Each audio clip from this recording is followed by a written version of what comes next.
Hello everyone, welcome again. Today we are going to see the simple present and I'll give you some examples. When it was morn. Sunrise, sunset, sunrise, sunset, swiftly flow the day. I want to show you the tenses again. We have the simple tense and we are focused on the present. When we talk in simple present tense, we use the verbs in their infinitive form, but they change in the third person of the singular. With the verb read, we conjugate the verb I read, you read, he reads, she reads, it reads, we read, you read, and they read. The third person of the singular changes the verb by adding an S. Generally, we just add an S to the verb in the conjugation of the third person singular, but we have exceptions. When we have a verb that ends in Y and it has a consonant before, we change the Y for IES. It's not the same when we have a Y next to a vowel. There we just add an S. And when we have a verb that ends in O, SH, TCH, X, or double S, we add ES. Tradition, tradition, tradition. In negative sentences and questions, we need the auxiliary verb to do. We conjugate the auxiliary verb in negative and we put it before the main verb. In questions, we put the auxiliary verb conjugated before the subject and then the main verb. For the third person singular, we only have to conjugate the auxiliary verb. The main verb keeps its infinitive form.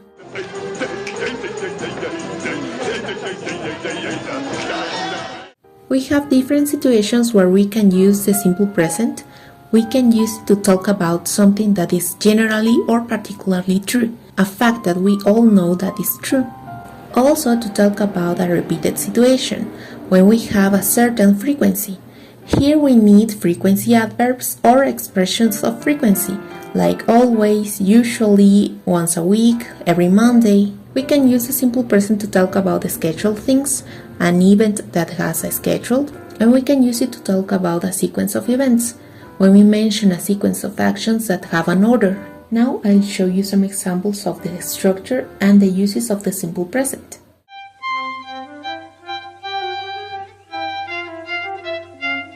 We stay because Anatevka is our home.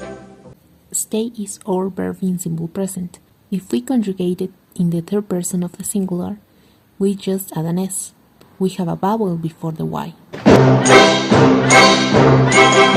For instance, we always keep our heads covered and always wear a little prayer shawl. Here we talk about frequency.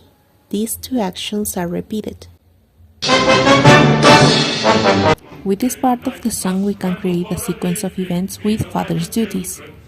In Anatevka, fathers scramble for a living, they feed their families, say their daily prayers, and they have the final word at home. What does that poor skinny tailor want with Zeitel? As we said, in questions we need the auxiliary verb to do. We only conjugate the auxiliary verb. The main verb keeps its main form.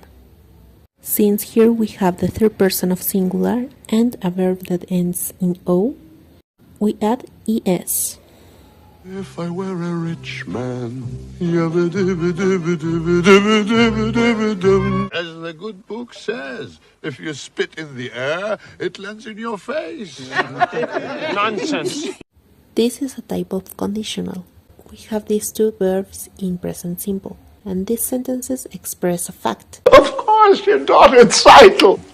I see her every Thursday in my butcher shop. Here we have again another expression of frequency. He sees her every Thursday. So to marry Rachel, Jacob was forced to work another 7 years.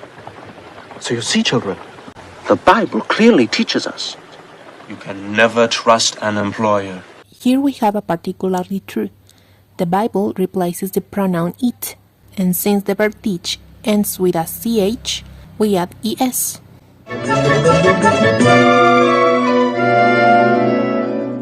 Papa, I don't want to marry him. Here we have a negative sentence. we need the auxiliary to do. They gave each other a pledge, unthinkable. But look at my daughter's face. She loves him. She wants him. In these two verbs, we only need to add an S for the third person singular. Tradition! They're so happy, they don't know how miserable they are. Again, we have a negative sentence with the auxiliary verb to do. My blessing? For what? For going over my head? Impossible. A man tells me he's getting married.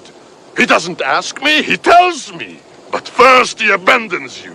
Here Tevye gives us a sequence of events. We just add an S with the verb tells and the verb abandon. And we use the auxiliary verb to do for the verb ask. But look at my daughter's eyes. She loves him. Tradition! Do you love me?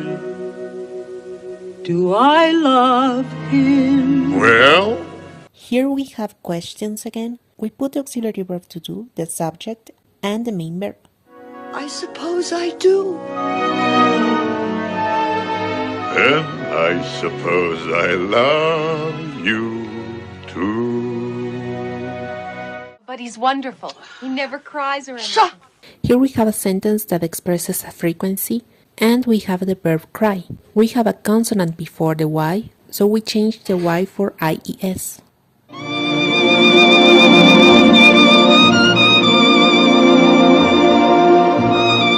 You have work to do, I have work to do. Go home. Chava is dead to us.